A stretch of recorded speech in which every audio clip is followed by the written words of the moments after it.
Good afternoon. My name is Brenda Combs, and I'm one of the SERTACs here at Kentucky Valley Education Cooperative. And I want to introduce to you today's presenter. Her name is Sara Scott.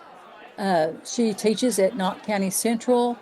She teaches the low incidence students. She is in both of our transition programs. One is the pilot program, the transition pilot program, and one of them is the transition leadership program. And she's going to talk to you a little bit about those. So without any ado, I'm going to go ahead and let her start. And if there's anything else that I forgot to say, Sara, just go ahead and say it. Thank you. Thanks, Miss Brenda. No, you did good. You did good.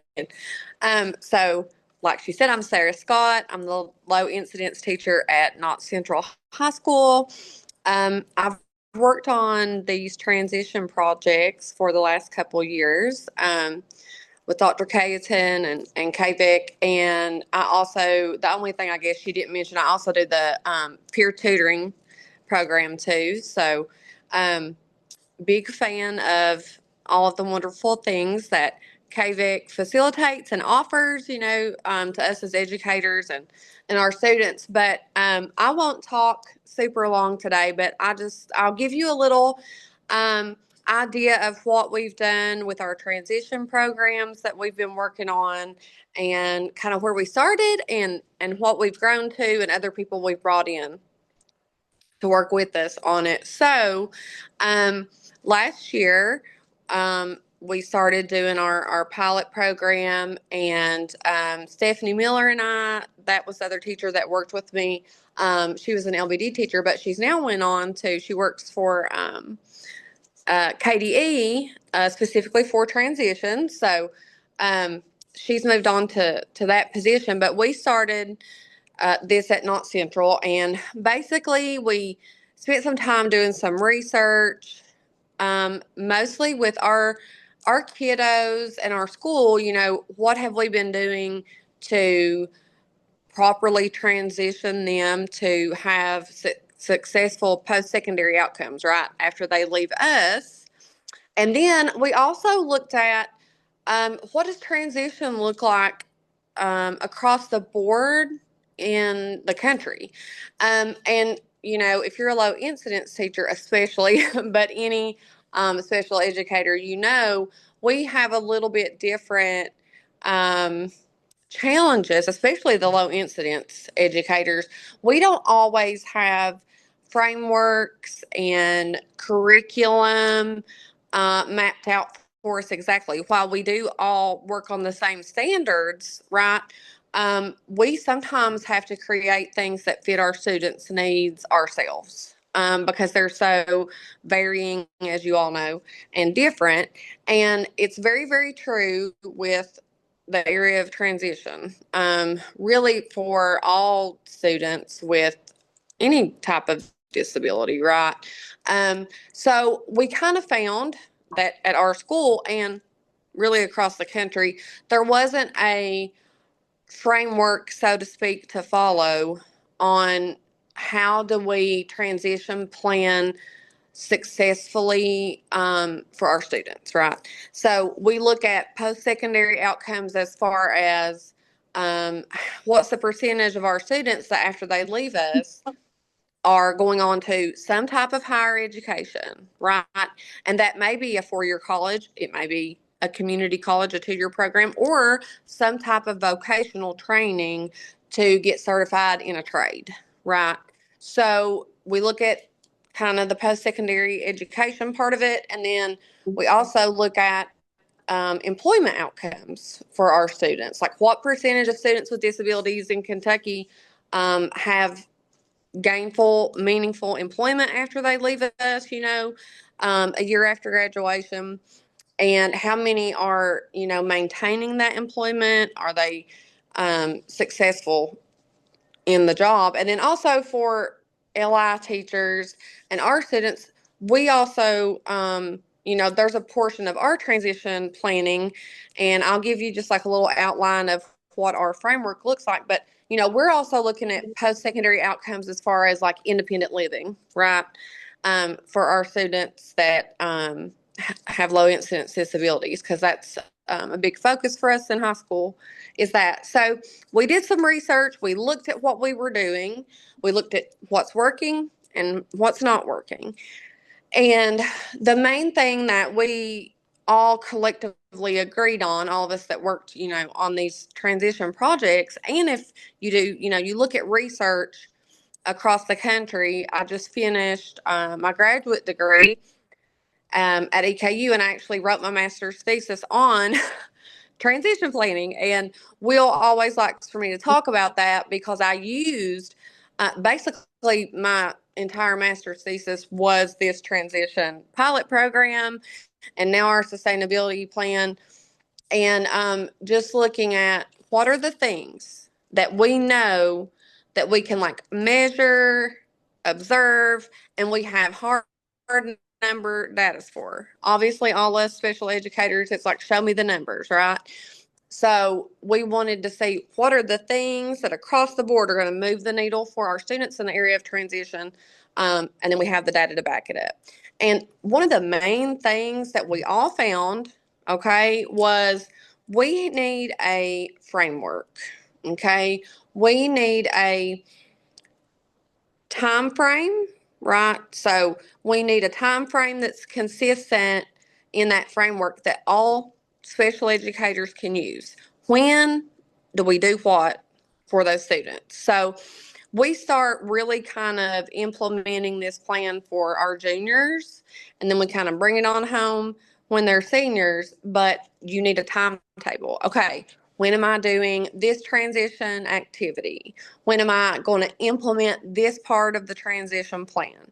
So just like any other part of teaching or writing an IEP or whatever, you've got to start with the end in mind. What goal do you want them to meet? And then you kind of work backwards and create a plan with specific steps and specific timelines. Okay. And that really kind of helps you, number one, see, are we where we should be in this, by this point in the year? Have we done all of these transition assessments? Have we done all of these transition activities? And then you kind of look at the findings on, um, how does that student feel they're prepared once they leave? Did these activities help them figure out what post-secondary education opportunity they want to pursue? Did this activity help them figure out what job that they want? Did this transition activity help them gain skills like soft skills for interviews or whatever it may be? So we created a framework with a timeline of what activities they're going to do when, okay? Junior year and senior year, and the goals we want them to meet. Then, we kind of had to look at what do we need to make those activities happen and successful, okay? So then we had kind of an input and output. And, Will has those charts if, anybody is interested in using those to kind of create your own framework for your school. But, inputs, what do we need? What people do we need? As special educators, it's always like a team effort. It takes a village, right? So inputs, you might have the people you need. Participants to be involved. That may be vocational rehabilitation counselors. That may be outside service providers. That may be certain administrators or other people in the district, right? So if you have that planned out and you say, okay, this is what the goal we want to meet. These are the people that we're going to have involved. Like, what stakeholders are going to be involved? We need these people involved, and this is the time frame we're going to do it. Okay, and then it might also have materials, resources, financially. What do you need to implement this transition plan? And most districts are going to be super supportive of whatever they can do. Money is always tight, everywhere, but if there's something they can do to help successful transition outcomes, they're going to do it, right? Because that's a focus for special education throughout the country, right? We need to increase those post-secondary outcomes for our students. So they're usually super willing to help. And so then you plan, okay, these are the materials I need. This is the stakeholders that need to be involved. And then you're going to say, okay, well, how am I going to show, what artifacts am I going to show that kind of demonstrates the activity, the skills our students have gained from that. And you're going to kind of list those. That could be, we use Conover here. I'm a big fan of Conover. It is awesome, awesome, awesome for ILP implementation and planning. It's a transition program if you're not familiar with it.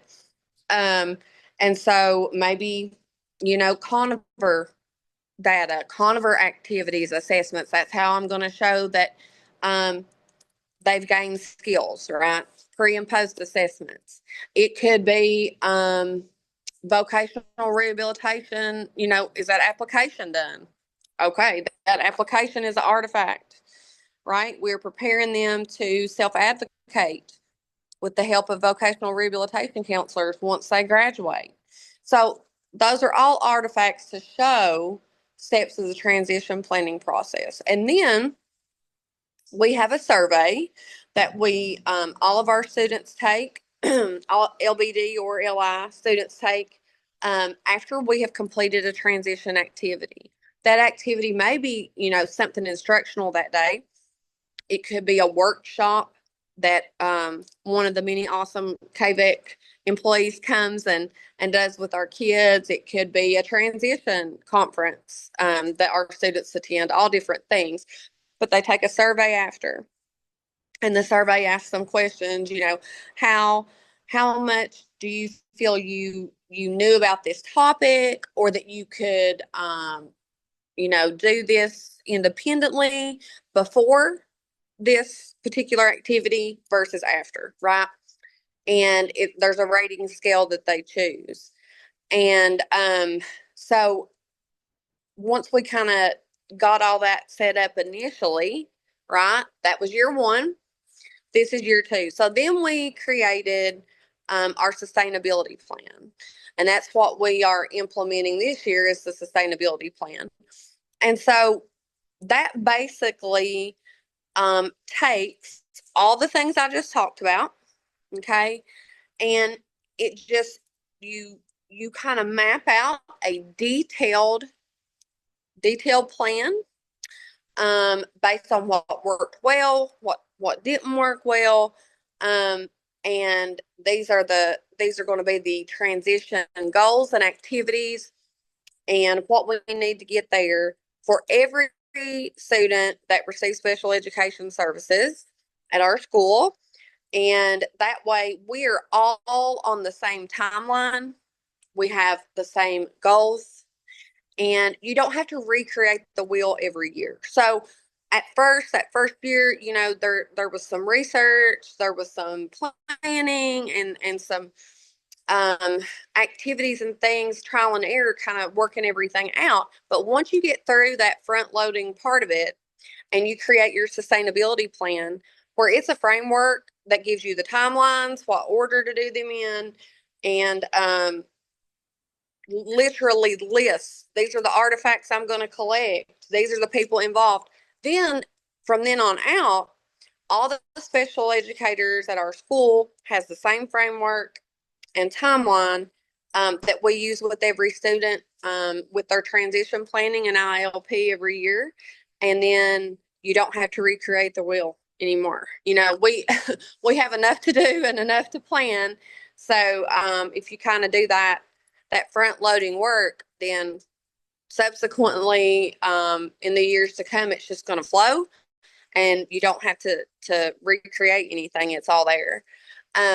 So we found that particular thing, having that framework and that sustainability plan already mapped out for all of our students, and we just follow the steps and the timelines, that has been really life-changing for our students.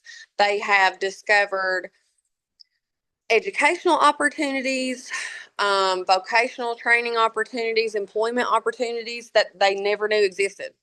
You wouldn't believe how many students that receive services and their parents and families in our area, that our region in Eastern Kentucky, that have no idea that vocational rehabilitation services exist. They have no idea all of the things that they can have to support their child, once they leave us. They have no idea any of that exists. So when those parents are a stakeholder and part of that framework process, step by step, it shows them how much is available. And, if you start this junior year with parents and that student, and you kind of work through each small step, it's a lot less overwhelming than kind of like, here's all of this information right before graduation that they may never explore or use or try and get, just because it's overwhelming and too much. And this makes it short and concise steps that I think is much easier for parents to understand and digest, and students. So basically throughout our research, with our pilot program that first year, and then my master's thesis, determining, what things will create more successful post-secondary outcomes in education, employment, and independent living for our students with disabilities. This is it, is that the district adopts a policy, a framework. All the special educators follow that framework and the timelines, and that increased success for those students. So I think that it would be great if every district kind of adopted that, like, okay, all special educators are going to work together. We're going to create a framework, and then we're going to use that. And I know that, so Jada Boland came on to work with me after Stephanie Miller left, and now we've brought Brittany Dalton, another special ed teacher, here on board too, and they are phenomenal. They're so great at what they do. They add so much to our special ed team here, and I know they would tell you the same thing. Like, it's great to hear what our students have said about this, and to see them get excited about their future, and see them hopeful that there are opportunities for them that they didn't think was possible.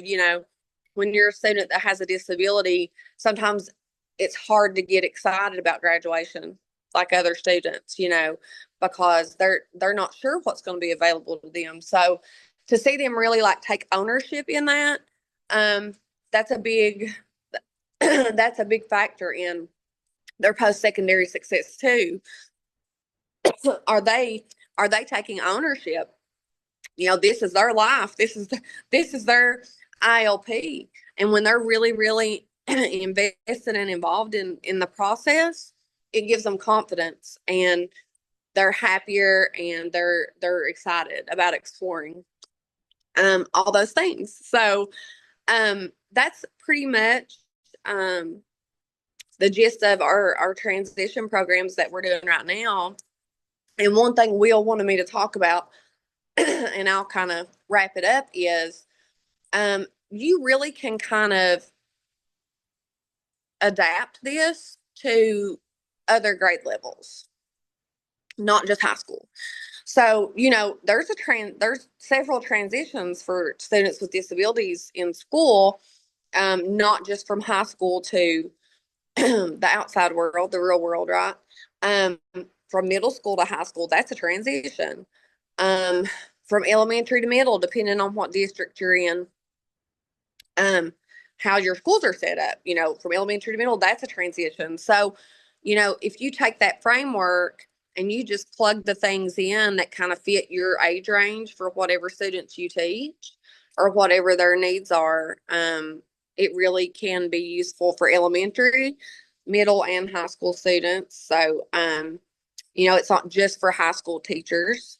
Even if, like at the elementary level, it may not be as extensive. You may not have as many goals. You may not have as many activities, but there's still things that you could use it to be useful for your students. So We're just really grateful we got this opportunity to work with Dr. Caton and Charlotte Alverson to be trained on this. And we've learned so much and be able to have this opportunity to develop this for our students because it's really made a great impact on our school. And we're excited to see what results are as we move forward with it. But that's all I have. I sure appreciate you talking about that and the Conover program. That is one of the pieces that you get when you get to come into the transition pilot program and leadership program. So it would be great if we could get more people on board with that so they could get used to the curriculum as you're talking about. And like you said, those are those three areas, and they have lesson plans. They have a lot of things that you can do that you don't have to make up. They're already there for you. So, why reinvent the wheel when it's already there? Like you said, you're busy. You have all this other stuff you have to do. That's done for you. All you have to do is just present that to those students. And I liked how you talked about at the end when the low incidence students, they feel kind of left out. And then all of a sudden now we've got all these programs showing and they see all this stuff and their eyes brighten up and it's like, oh, great, I've got somewhere to go. I've got something to do and I've got a plan what I want to do. So it's really good to have these types of things. And I really, I have to clap for Will because Will is one of those people that'll go out and won't give up. Because he really believes in the program and he believes in those students, just as you do, Sarah. And we really appreciate you and the work that you're doing. And just keep on keeping on, as I say. We really appreciate you.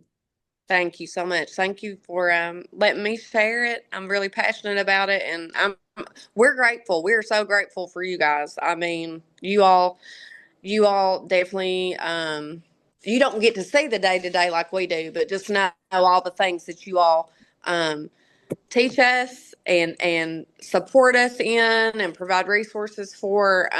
It really makes an impact for our kids. So we Well, thank you. because the resources, a lot of times you don't know they're out there.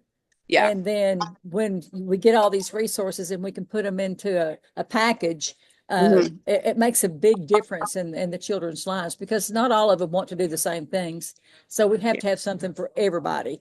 Yeah. So, Sure. For sure.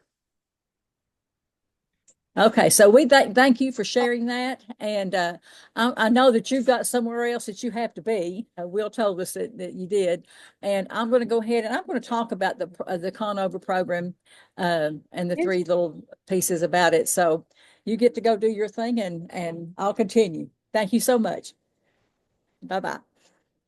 What I did is this is a little survey that they did with the Conover program.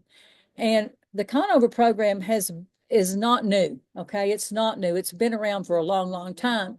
But what they actually did in like 2012, I believe is a year that they actually did a survey on the students, and they did it for a 2-year period. And if you'll notice the three skills that are up here, and this is the three skills that they have in that program, and it's more than just the skills, they have got the program. For each of these, they have the lesson plans for each of these. It tells you step by step and the materials that you'll need, blah, blah, blah. It has all of that stuff for you. So it's already there. So, a lot of our students have to have daily living skills in the low incidence areas, and many of our other students also have to have daily living skills. So, this not only helps out your low incidence students, this helps out all special ed students altogether. So when you're looking at things, like managing personal finance, they break that down into a simple form, the lesson plans, so those students will understand how to manage personal finance and what is involved in personal finance, those types of things. Selecting and managing a household. That's hard. Just think about that for us grown-ups, how we all are doing now, trying to managing our household. So they would have to do that. And of course, they've got many lesson plans for that, that breaks that down so they'll have different chunks. They chunk this is what they do, and that's what they need to help them with learning. and caring for personal needs. We all have to do that. So we can do that while they're in school, teaching them all these types of things, demonstrate relationship responsibilities. That's a biggie because after they get out of school, you know, having a relationship with the friends that you had in school is great. But once you get to school, they may not be around as much. So, creating new relationships and how do we create those relationships? Those are some things that it discusses and breaks it down. Purchasing and preparing and consuming food. We teach them money skills. We try to teach them, the $1 and then, how to get their change and those types of things because we don't want them to go out there and not know, how to subtract whatever they purchased and how if they're going to get money back, those types of things. Buying and caring for clothes. It's hard sometimes to teach how to do laundry. And that's one of the things, this is my 42nd year, and my first year teaching was with, at that time, was called Trainable Mentally Handicapped, which was TMH. And of course, they've changed it since then. But that was one of the areas that I taught. We washed clothes, we folded clothes, we did all those types of things. They learned how to do those. Purchasing clothes, they need to know that, yes, you have to try those clothes on because they may not fit. Well, I wear this size. Well, you may not wear that size in this brand. So you have to let them know all those little pieces and chunk that. Then I'll go over here to the self-determination and the interpersonal skills. Understanding self-determination. A lot of our students lack that self-determination. So we have to build them. We have to build their confidence, as Sara was talking about. You have to motivate them, make them feel like they have self-worth because they do. They just feel different than others. Being self-aware, developing those interpersonal skills, and that kind of goes over into the daily living part here that we were discussing earlier. And how do we communicate with others? We have to teach them how to communicate, what to say, how to say it. Sometimes you may think somebody's talking hateful to you, but that may just be their tone of voice. So you have to understand all those things that go with that. Making good decisions, we probably all need that one, but we need to make sure that we share about decisions and talk about the consequences that follow those decisions. Increasing social awareness. Again, that could go over into your daily living skills as well as you're chunking those things. Assuming responsibilities regarding disabilities. Students need to understand their disabilities. They need to understand what they can do, what they can't do. We have to work on a lot of the can't do pieces. So when we're looking at the disabilities, we got to say, okay, this is my problem. And if I go to the workplace and I'm talking to them about my disabilities, we need to say, well, I'm working on whatever. Let them know what they're working on. And there's a big bunch of lesson plans for that as well. And then we go to what employment skills. This is what we want to see our students do once they exit the program or graduate. So identifying and considering employment possibilities. They're doing this program. They're coming up with areas of interest that they didn't even know even existed. So, we're looking at those ILPs. We're looking at that career stuff and making sure that they're going to get into something that they really want to do. And this right here goes along with it, exploring employment choices. So we have to know what we're passionate about. If we're not passionate about something, we're not going to do very good at it. So we want to make sure that we're passionate about that. So seeking, securing, and maintaining employment. Students need to understand where to go to find where there's employment. The unemployment office is one place. There's lots of places that you can check about the employment. The LKLP is another area that you can go that has many different employments and places that you can apply. So we have to give those resources to those students so that they'll know where to go or what phone number to call, those types of things, so we can get them employed. Exhibiting appropriate employability skills. So we have to know how to act. We have to know to be there on time. We have to know when our lunch breaks are, our break times are. We have to know all of those types of things. And again, we have all these lesson plans that include every bit of this stuff. And I'm not trying to sell this program. And what I'm trying to do is just let you know what's there. And if you're interested in being in this program, you can contact Will Cayetan next year or this year, and he will have you down and come and talk with you. And we'll give you the application to complete to be in this program, and you can get this program free. Okay, so that's one good thing about this. Everything we do here at KVEC, we try to help the teachers and to give them the resources and the pieces that they need to make their kids successful at whatever they're going to do. So anyway, they had 19 students that they surveyed. And with all these 19 students, they had increased. Okay, so I'm going to show you this chart. All right, so you'll see the kids, student 1 through 19. And if you'll notice, the blue areas here, this is where they actually started. And then look at how they increased. Now, yes, this one here increased a whole lot. But then when you look at the end or some of these other ones, they didn't increase a lot, but they made progress. And that's all that matters, is that they're making progress. We all learn differently, and that's just this life. But anyway, I was going to show you that part, and I'm not going to go through here because it's got all this up here. It just shows you, how they progressed. But I actually want to show you another piece. Let me go back to this. So again, here are those 3 domain pieces that we were talking about earlier. And as you see, here is some of the competency areas that they do check. And they talk to the students, and they get the pre-test, they do a post-test just to see if they've made progress, what they liked about it, those types of things. So it makes these kids feel like that they're sharing their experiences of their likes and their dislikes and why not, and those types of things. So it helps with social skills. It helps them discuss different types of things. So, I think that's a really good thing to do, to go through. I love this program. Again, if you'll notice, you have, your interpersonal skills, your self-determination. Those are some of the things that they actually talk about. And we talked about some of those earlier. And your employment skills. And then, of course, it tells you, those the sub competencies within each of these areas. So you actually know what you're talking about. Like earlier when I was talking about the personal finances, and I was talking to you that, they have to learn money. They have to learn how to count change. They have to learn to do all those types of things. And we are the ones that have to teach them that.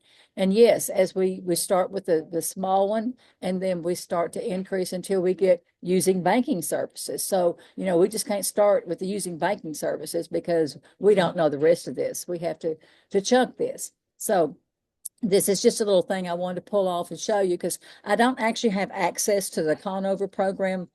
I don't have the sign in, those types of things. Will does that. Again, if you're interested, he can come and he can help you with that.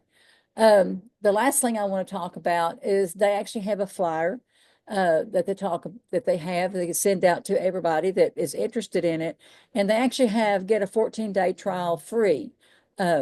So that's a good thing. But like I said, if you get into this program, if you apply, and if you get into the program, you get this program free. So it tells you exactly, it was created by the Council of Exceptional Children.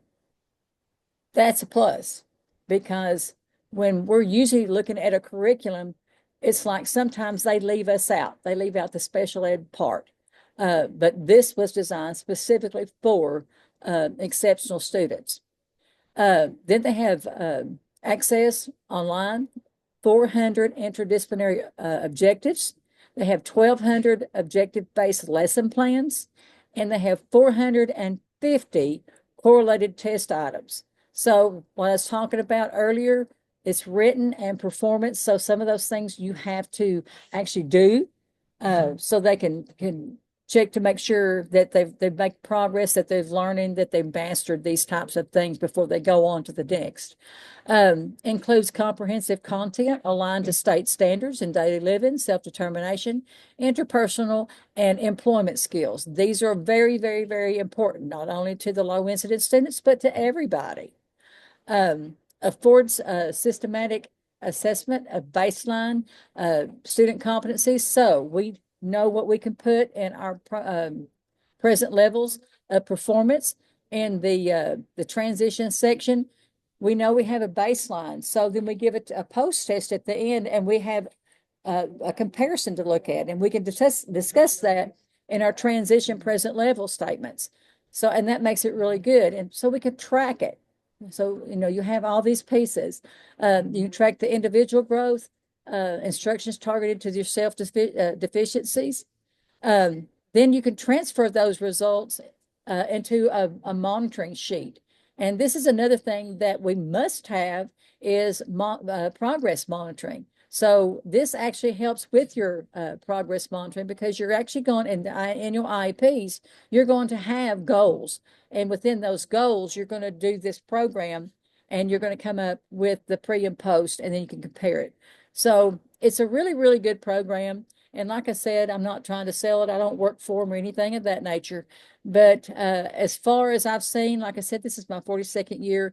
This is probably the best program that I've ever seen. And I feel that it's because it was created by the Council of Exceptional Children. And so I think that's one good thing that we have in our favor. Well, that's all that I have. And if you want copies of these things here, please feel free to contact me. My email is brenda.combs2@hazard.kyschools.us. Now, Will Catton is the one that is the mastermind behind of all this, so it's not me, but I want you to know that I can relay any type of message to Will if you're interested in anything. Okay, that's all we have to say. Thank you all for joining us today.